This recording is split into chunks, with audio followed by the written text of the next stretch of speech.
Hey guys, welcome back to my channel. तो जैसा कि पता है आपको, आज मंडे है और मेरा टी शर्ट देख के तो आप समझ ही गए होंगे कि आज महादेव डे है। तो आज मैं काफ़ी लो फील कर रही हूँ क्योंकि मेरा मंडे को रहता है फास्ट। तो मैं अभी डिसाइड नहीं कर पा रही हूँ एक्सरसाइज करना है कि नहीं करना है। फिर मैंने फाइनली सोचा कि ठीक है, बस फेस योगा कर लेते हैं, बाकी जिस एक्सरसाइज में ज़्यादा थकते हैं वो नहीं करेंगे।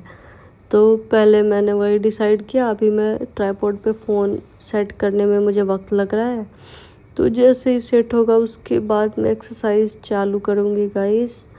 और एक्सरसाइज में पहले मैं सोच रही हूँ कि पहले तो बाल में कंघी कर लूँ, क्योंकि बाल में मैंने कंघी किया नहीं है आज।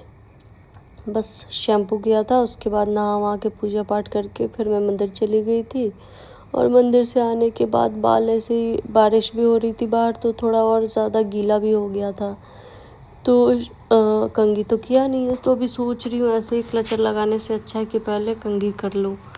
तो बैक कॉम्बिंग करना चाहिए गाइज। एक तरीके से बाल का जो एक्सरसाइज होता है ना, वो यही होता है, आयुर्वेद में यही बताया गया है। और ये मैं सालों पहले से अगर कर रही होती तो मेरे बाल ज़्यादा अच्छे होते। अभी तो गिन के 4 बाल बचे हैं।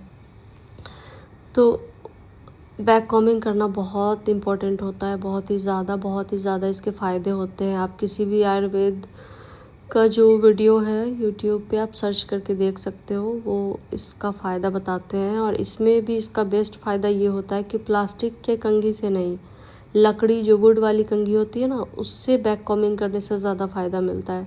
तो पहले तो मैं जो टेलकॉम ई कॉम जो भी बोलते होंगे इसको, उससे मैं पहले जट्टे वट्टे हटा रही हूँ। उसके बाद मैं लकड़ी वाले कंघी से, वुड वाले कंघी से कॉम्ब करूँगी, बैक कॉम्बिंग करूँगी बेसिकली। तो बैक कॉम्ब करने से आपके ना जो स्कैल्प होता है ना, उसको सुकून भी बहुत ज़्यादा मिलता है। तो सप्ताह में, महीने में, सप्ताह में क्या, डेली ही करना चाहिए मुझे लगता है। एक बार कंघी करते हो तो बैक कॉम्बिंग ही करो। तो देखो, यही है मेरी वुड वाली कंघी जिससे मैं कंघी कर रही हूँ। और इसको ज़्यादा भी नहीं करना है, मतलब बहुत आप इसको लाइटली करो, मतलब बहुत हार्ड तरीके से नहीं कर सकते कि फटाफट करोगे तो आपके स्कैल्प और भी ज़्यादा दुखने लग जाएंगे। तो इसको बहुत सॉफ्टली, बहुत सॉफ्ट हैंड से किया जाता है और बहुत धीमे धीमे स्लोली किया जाता है, ताकि सारे स्कैल्प को टच कर पाए वुड वाली कंघी को। तो सारे पार्टीशन करके भी आप कर सकते हो, साइड में भी कर सकते हो, जिधर आपको लगे कि आपके बाल कम है उधर कर सकते हो। और इससे क्या, थोड़ा वॉल्यूम भी आ जाता है। तो जिसके बाल इतने घने नहीं हैं उसमें थोड़ा वॉल्यूम भी, ऐसा कुछ देर तक तो अच्छा ही लगता है, बाद में पता नहीं। तो अब मैं बाल को सोच रही हूँ फोल्ड कर लो एक्सरसाइज करने से पहले। कंघी तो हो गई, तो अब फोल्ड कर लूँगी मैं बालों को। और फोल्ड करके एक्सरसाइज करना चाहिए, क्योंकि आप खोल के करोगे तो बहुत ही डिस्टर्बेंस फील होगा और सही से कर भी नहीं पाओगे। कभी बाल को ही आप उसको ही संभालते रह जाओगे। तो बाल को क्लच कर लूँगी, उसके बाद ही एक्सरसाइज चालू होगा। तो सोच रही हूँ कैसे इसको, कैसे क्लच करूँ। तो कैसे भी कर लो, कोई फ़र्क नहीं पड़ता है कौन यहाँ पे, मतलब योगा के टाइम पे कैसा भी रहे, फ़र्क कितना पड़ता है नहीं। तो मैंने बाल को क्लच कर लिया है और अब नीचे जितने मेरे बाल गिरे हैं उसको पहले हटा लूँ। बहुत सारे बाल गिरे हैं। टाइम टू टाइम कंघी करने के बाद भी बाल सारा फैल जाता है रूम में, और कचरा निकालने जाओ तो सिर्फ बाल ही बाल दिखता है। इसीलिए जब भी कंघी करो तो सारे बाल को कलेक्ट करके एक साथ, जो भी गिरे हुए बाल होते हैं उसको फेंक ही देना चाहिए। क्योंकि फिर आप जब भी झाड़ू करोगे तो बार बार बाल ही दिखेगा, तो उससे भी आप ट्रॉमाटाइज़ हो जाओगे कि इतने सारे बाल कहाँ से आ गए। तो ट्रॉमा नहीं बढ़ाना है, तो जब भी कंघी करते हो तभी बाल को, जो भी एक्स्ट्रा बाल नीचे आ जाते हैं कंघी में, उसको चुन चुन के एक एक करके बारीकी से देख के उसको फेंक ही देना चाहिए। उसको ऐसे फैला हुआ छोड़ने से नेगेटिविटी भी रहता है। तो इसीलिए अगर आपको घर को एकदम मेरे जैसा पॉजिटिव रखना है, मतलब मेरे घर के जैसा, तो आपको ऐसे ही सफाई का भी ध्यान रखना होगा। सिर्फ टाइम से खाने से नहीं होता है, टाइम से एक्सरसाइज, टाइम से सारी चीज़ें करने से भी होता है।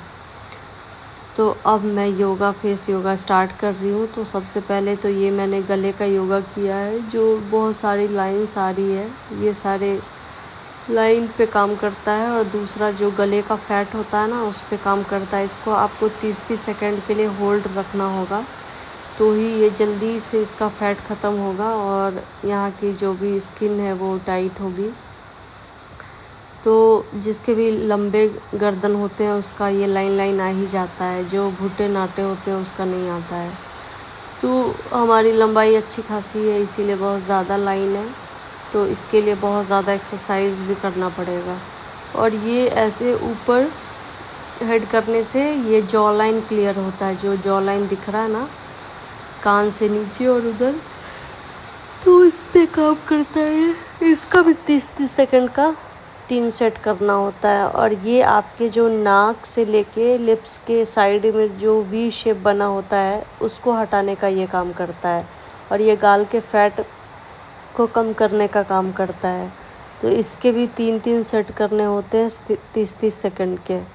और ई ऊ करने से आपका जो गाल का स्किन होता है वो टाइट होता है, और गाल का जो स्किन होता है उस पर प्रॉपर शाइनिंग आता है। तो इसके लिए ई ऊ 30-30 सेकंड का करना चाहिए। ई ऊ फिर ऊ करना चाहिए। और एक गाल में आप हवा भर के उसको 30-30 सेकंड तक होल्ड करोगे, तो वो भी स्किन टाइटनिंग और स्किन पे ग्लो लाने का काम करता है। और ये एक मुंह में हवा भर के चारों तरफ इसको स्क्रॉल करना होता है, राउंड टू राउंड, तो इससे भी आपका स्किन का ही फ़ायदा होता है। और ये करने से भी आपका गला, skin, jaw line, proper nose का शेप सब पे काम करता है। तो ये भी करना चाहिए। जो भी जेंजी लोग हैं उनको स्टार्ट कर देना चाहिए, क्योंकि एक्सरसाइज बहुत इम्पोर्टेंट है। आप किसी भी उम्र में हो, एक्सरसाइज स्वास्थ्य के लिए, हेल्थ के लिए और पॉजिटिव रहने के लिए योगा बहुत ही ज़्यादा इम्पोर्टेंट है। और सबको पता भी नहीं होता है कि फेस का भी योगा होता है। लोग सिर्फ पैर हाथ का योगा करके उठ जाते हैं, जबकि फेस के योगा इतने सारे हैं गाइस, उतना तो मैं शायद बता भी ना पाऊँ, और उतना तो शायद मैं खुद भी अपने दैनिक जीवन में उपयोग कर भी ना पाऊँ, क्योंकि मुझे भी इतना बिल्कुल भी याद नहीं रहता है। क्योंकि पता है बहुत सारी चीज़ें, बट होता क्या है कि आप जब योगा कर रहे होते हो तो साथ में वीडियो तो नहीं देख रहे हो ना। तो साथ में वीडियो देख रही होती हूँ तब तो मुझे पता होता है, और डेली जो मैं योगा करती हूँ बस वही मैं वीडियो में दिखा पा रही हूँ। बाकी जो नया है वो सीख के और भी ऐड करूँगी आने वाले ब्लॉग में, आने वाले एक्सरसाइज वाले ब्लॉग में। तो ये आ ऊ करने से भी लिप्स के साइड वाला जो स्किन होता है उस पर काम करता है ये। और ये तो गले का ही है, गले का एक्चुअली बहुत सारा है, तो मैं 2 ही 3 कंटिन्यू कर पा रही हूँ, क्योंकि जो चीज़ें मुझे याद है, जो याद नहीं है वो नहीं कर पा रही हूँ। तो बाकी सारे मैं भी किसी का वीडियो ही देख के सीखती हूँ, जैसे मलाइका का हो गया, शिल्पा शेट्टी का हो गया, तो उनको ही मैं फॉलो करती हूँ। और उनको एक्सरसाइज के लिए ही जाना जाता है, हालांकि उनकी फिल्मों के लिए ज़्यादा जाना जाता है, एक्सरसाइज तो एक्स्ट्रा है। लेकिन किसी का अगर अच्छा आदत है वो सीखने में कोई बुराई नहीं है। इंसान नेगेटिव चीज़ें जल्दी पकड़ता है, पॉजिटिव चीज़ें पकड़ने में टाइम लगाता है। तो वही बात है, योगा कोई ग्लैमर नहीं है, योगा एक अनुशासन है।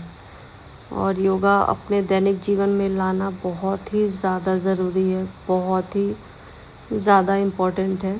तो ये गले का एक्सरसाइज है, स्ट्रेचिंग है बेसिकली ये, तो ये भी करना चाहिए। और आज क्योंकि मेरा फास्ट है तो मैं इतना एनर्जी लगा नहीं पा रही हूँ, तो मैं थोड़ा एक दो ही सेट कर पा रही हूँ। सारे एक्सरसाइज का सारा नहीं कर पा रही हूँ, बस मिरर सामने है तो स्किन को ज़्यादा देख रही हूँ। अब तुरंत तो रिज़ल्ट नहीं मिलेगा ना, उसमें वक्त लगता है।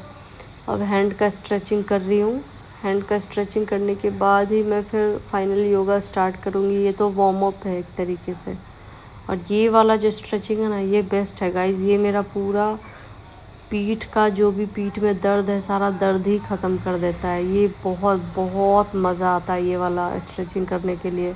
क्योंकि पीछे जो गले में जितना पेन हो रहा होता है सब ख़त्म हो जाता है, पीठ का जो दर्द होता है वो ख़त्म हो जाता है। तो ये बेस्ट है, ये मेरा बार बार करने का मन करता है।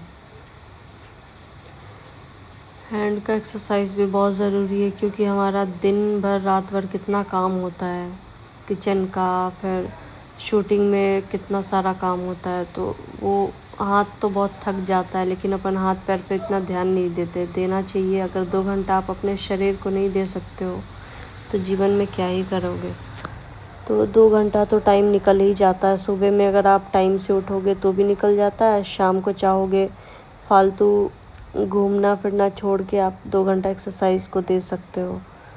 तो 2 घंटा तो देना ही चाहिए, डेली रूटीन में ऐड करना चाहिए। योगा को बहुत ही ज़्यादा ज़रूरत है। जो भी अभी लाइफस्टाइल है, अभी जो पहले के ज़माने के लोग बहुत ही ज़्यादा दिन तक स्वस्थ और बहुत ही ज़्यादा दिन तक हेल्दी और फिट क्यों रहते थे? Just because of yoga. तब जिम नहीं हुआ करता था, तब यही सब करते थे लोग, और जो दैनिक जीवन में जो भी काम करते थे उससे ही उनका 90% एक्सरसाइज हो जाता था। आज के लोग को सारा चीज़ बना बनाया बेड पे ही चाहिए होता है। तो बेड पे खा रहे हो ठीक है, लेकिन 2 घंटा योगा के लिए तो निकाल ही सकते हो ना।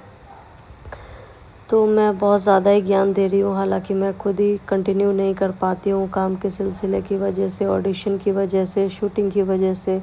कई बार हमारा 12-12 घंटे का शिफ्ट होता है, तो ऑडिशन, शूटिंग, ये सब में व्यस्त होने की वजह से योगा के लिए भी टाइम नहीं मिल पाता है। क्योंकि अभी मैं ज़्यादा ही फ्री हूँ तो कर ले रही हूँ टाइम टू टाइम। गाइज़, ये वाला एक्सरसाइज करने से आप, अगर आपकी हाइट छोटी है, किसी भी उम्र में एक थोड़ा ना थोड़ा आपकी हाइट बढ़ जाएगी ये वाला एक्सरसाइज से, जो मैंने अभी किया था। और इससे तो स्ट्रेचिंग हो रहा है पैर का, और ये लड़की को तो करना ही चाहिए, क्योंकि हमारा ऐसे ही लड़की बहुत कमज़ोर होती है, इसीलिए एक्सरसाइज तो बहुत ज़रूरी है, करना चाहिए। और क्योंकि आज फास्ट है तो बिल्कुल भी मुझे एनर्जी नहीं मिल रहा है, मैं थोड़ा ही करके थक जा रही हूँ एक्सरसाइज में। तो सोच रही हूँ अब जल्दी से निपटाऊँ और फिर रेस्ट करूँ, क्योंकि खाली पेट में नहीं हो पा रहा है ज़्यादा, एक एक दो ही सेट कर पा रही हूँ मैं। सो देखती हूँ कैसे कितना जल्दी कंप्लीट हो पाता है। ये वाला एक्सरसाइज भी बहुत इम्पोर्टेंट है गाइस, होल्ड करना बहुत ज़रूरी है, जो मेरा हो नहीं पा रहा है, मतलब बैलेंस नहीं बन पा रहा है क्योंकि फास्ट है इसलिए। और ये वाला कमर दर्द से राहत देता है, ये पीठ के रीढ़ की हड्डी के लिए बहुत इम्पोर्टेंट है ये वाला एक्सरसाइज, तो ये भी करना ही चाहिए, बहुत ही इम्पोर्टेंट है। और ये वाला आपका आगे का जो गर्दन का जो वो होता है ना, ग्रंथि, जो पाचन क्रिया में हेल्प करता है, उसके लिए, और बेली फैट के लिए ये एक्सरसाइज होता है। बेली फैट इससे ख़त्म होता है। क्योंकि मेरा फास्ट है तो ये भी ज़्यादा सेट इसका भी नहीं करने वाली हूँ, जल्दी जल्दी निपटाऊँगी और जल्दी जल्दी सो जाऊँगी। तो ये वाला है, ये भी जॉ लाइन बोल रही हूँ, ये भी गले का ही मस्ट है, गले का, रीढ़ का हड्डी, पीठ का, उसका ही एक्सरसाइज है। ये देखो मैं होल्ड ही नहीं कर पा रही हूँ, क्योंकि पेट में अन्न नहीं है तो हो नहीं पा रहा है। मतलब 12-13 घंटे का फास्ट तो हो ही गया, अभी शाम का टाइम है। तो अब मैं चक्रासन करूँगी, और एक पैर को होल्ड करने वाला। इससे क्या, इससे बेली फैट जल्दी घटता है, जो मेरा घट नहीं पा रहा है, क्योंकि मैं ज़्यादा देर होल्ड नहीं कर पा रही हूँ। ज़्यादा देर होल्ड करूँगी तो ही जल्दी से बेली फैट घटेगा, और जल्दी इसका रिज़ल्ट चाहिए तो 60-60 सेकंड का सेट करना होगा। जितना देर आप कर सकते हो, जितना देर होल्ड हो पाएगा उतना ज़्यादा बेटर है। तो अब मैं चक्रासन करने का सोच रही हूँ। चक्रासन में सबसे ज़्यादा एनर्जी लगता है गाइस, और क्योंकि वही बात है, फिर से पेट खाली है तो देखती हूँ कितना देर मैं होल्ड कर पाती हूँ। हालांकि कल मैं बहुत ज़्यादा होल्ड कर पाई थी, आज का पता नहीं उतना देर हो पाएगा कि नहीं। देखो मैं उठ ही नहीं पा रही हूँ लेकिन हारना नहीं है, दिल के हारे हार है, दिल के जीते जीत है। तो देखो फाइनली हो ही गया, लेकिन पैर हाथ काँप रहे मेरे, सक्सेसफुली नहीं हो पाया। तो अब ये दूसरा वाला है, ये बाल के लिए और स्किन के लिए है। ये एक्सरसाइज बहुत ही, मतलब स्टार्टिंग में करोगे तो हार्ड लगेगा, लेकिन आप करते करते सीख जाओगे तो बहुत इजी है।